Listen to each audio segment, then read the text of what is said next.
ओम नमो भगवते वासुदेवाय नमः। जय श्री राम। नमस्कार मित्रों, अभिनंदन, स्वागत आप सभी का।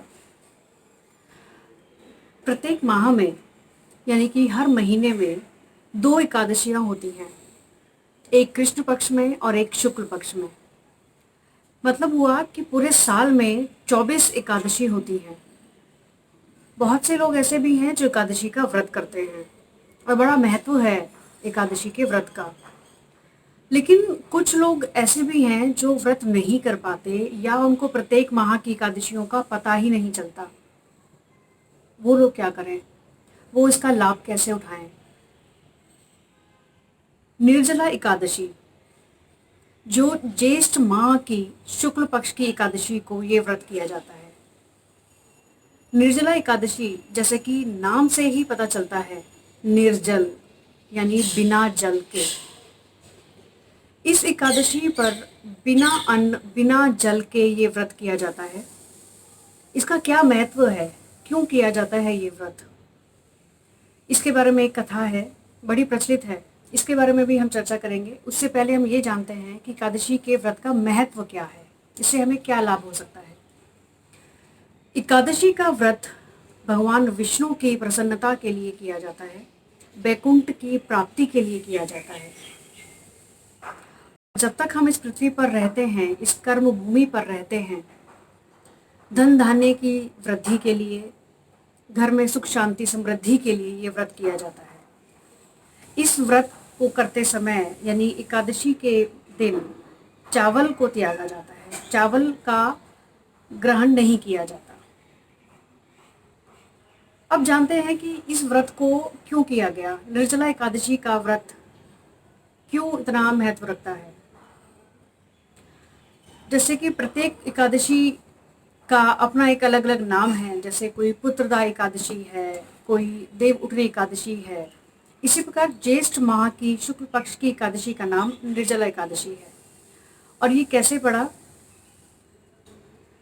हमने महाभारत काल की एक कथा को यदि सुना हो, भीमसेन जो पांडवों में एक पांडव थे, एक बार व्यास जी से उनकी मुलाकात होती है और उन्होंने उनसे पूछा कि मैं कोई भी व्रत चर्त, कोई भी ऐसा पूजा पाठ आदि व्रत के माध्यम से नहीं कर पाता, क्योंकि मेरे पेट में, मेरे उदर में एक अग्नि है जो बिना अन्न के शांत नहीं होती।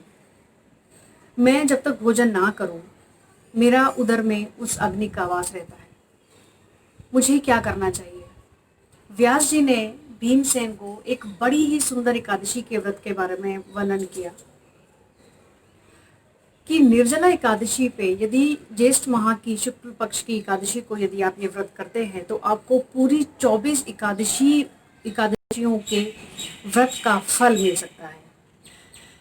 लेकिन ये व्रत करने के कुछ कठिन नियम हैं। जैसे जिस दिन भी एकादशी है उस दिन सुबह सूर्योदय से लेकर अगले दिन सूर्योदय तक यानी कि 24 घंटे आपको ये व्रत करना होता है। इसमें ना तो आप कोई अन्न ग्रहण करते हैं, ना ही जल ग्रहण करते हैं। ज्येष्ठ माह यानी कि गर्मी, बिना जल के रहना बहुत कठिन है। लेकिन इस व्रत को जो भी करे, जो भी करता है, जैसे कि व्यास जी ने भीमसेन को बताया कि यदि इस एकादशी का व्रत किया जाए तो आपको पूरे साल की यानी कि 24 की 24 एकादशियों का फल प्राप्त होता है।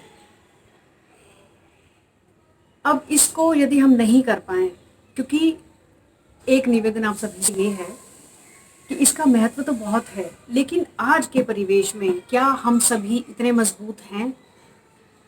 शायद भीमसेन की मुकाबला हम सभी नहीं कर सकते। जिन लोगों के पास इतनी क्षमता है वो ज़रूर करते हैं और करना चाहिए।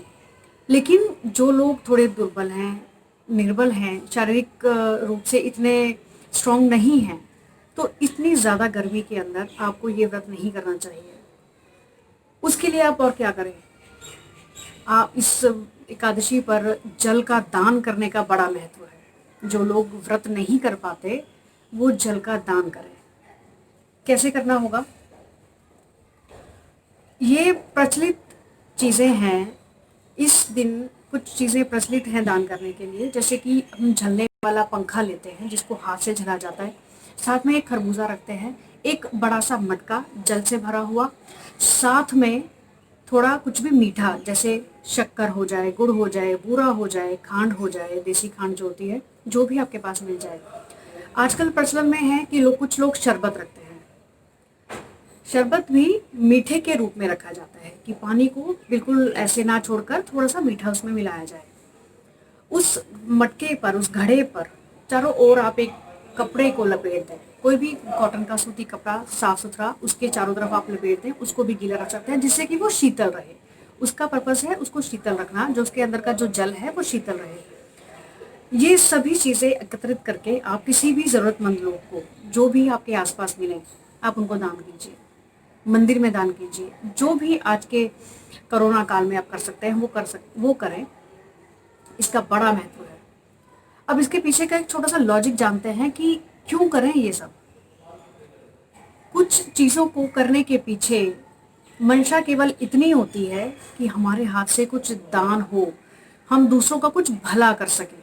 इतनी गर्मी के मौसम में यदि आप किसी को पानी पिलाते हैं, थोड़ा कुछ खाने को देते हैं, इतनी गर्मी में यदि आप एक पंखा झलने के लिए उनको देते हैं, उनका भला होगा। उनके दिल से जो दुआ मिलेगी आपको, उसका कोई मुकाबला नहीं। इसके पीछे का ये एक लॉजिक है। और इसी का नहीं, किसी भी व्रत को, पूजा को करने का या दान को करने का पीछे एक कुछ ना कुछ लॉजिक, कुछ ना कुछ उसके पीछे मंशा होती है। आगे बहुत सी इन सब चीज़ों के बारे में हम चर्चा करेंगे। आज हमारा मुख्य विषय है एकादशी, निर्जला एकादशी। ये तो एक छोटी सी कथा जो आपको मैंने बताई, और दान जो आप कर सकते हैं। कुछ लोग ऐसे भी हैं, कुछ मित्र ऐसे भी हैं जो भारत में ना होकर विदेशों में भी हैं। वो लोग क्या कर सकते हैं? वहाँ मंदिर में जाना या किसी को ऐसे दान करना पॉसिबल नहीं हो सकता।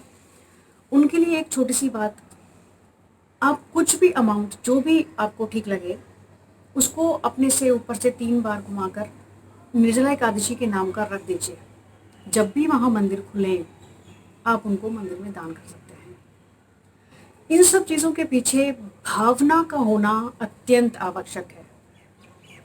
यदि आपके मन में भावना है कि हमें इस प्रकार की चीज़ें करनी हैं, लेकिन परिस्थितियाँ साथ नहीं दे रही, तो कोई ना कोई विकल्प आप ढूंढ सकते हैं, कोई ना कोई ऑप्शन आप ढूंढ सकते हैं। भावना प्रधान है। ईश्वर केवल आपकी भावना, आपकी आस्था को देखते हैं। यदि हम कोई भी चीज़ को करना चाहें तो ऐसे नहीं तो वैसे। यदि कोरोना काल में लॉकडाउन है, मंदिर बंद हैं, ज़्यादा हम कहीं आ जा नहीं सकते, तो उसका कुछ ना कुछ विकल्प, जैसे हमने शनि जयंती पर भी किया। हम गंगा दशहरा है 1 जून को, तब भी हमने घर बैठे गंगा स्नान कैसे करना है इस बारे में चर्चा की। 2 जून को निर्जला एकादशी है, उसके लिए हम घर बैठे क्या कर सकते हैं? यदि हम आसपास थोड़ा नीचे ऊपर अपने घर के आसपास किसी को ये सब चीज़ें दान कर सकें, बहुत ही अच्छी बात है। साथ ही साथ मित्रों, एक महत्वपूर्ण सूचना ये आपको मैं देना चाहूँगी कि ये एक ऐसा मंच है, ये चैनल एक ऐसा मंच है जहाँ पर आपको सभी प्रकार की जानकारियाँ प्राप्त हो सकती हैं, चाहे वो आध्यात्मिक हों, एस्ट्रोलॉजी से रिलेटेड हों, वास्तु से रिलेटेड हों, मैथोलॉजी से रिलेटेड हों, किसी भी प्रकार के व्रत पूजा पाठ को करने से संबंधित हो, कोई भी भ्रांतियाँ, कोई भी मन में ऐसे वहम हो जिनको हम जानना चाहते हैं, सभी चीज़ों की जानकारी आपको एक ही मंच से प्राप्त हो सकती है। इन जानकारियों को ज़्यादा से ज़्यादा शेयर कीजिए, इस चैनल को सब्सक्राइब कीजिए। ओम नमः शिवाय।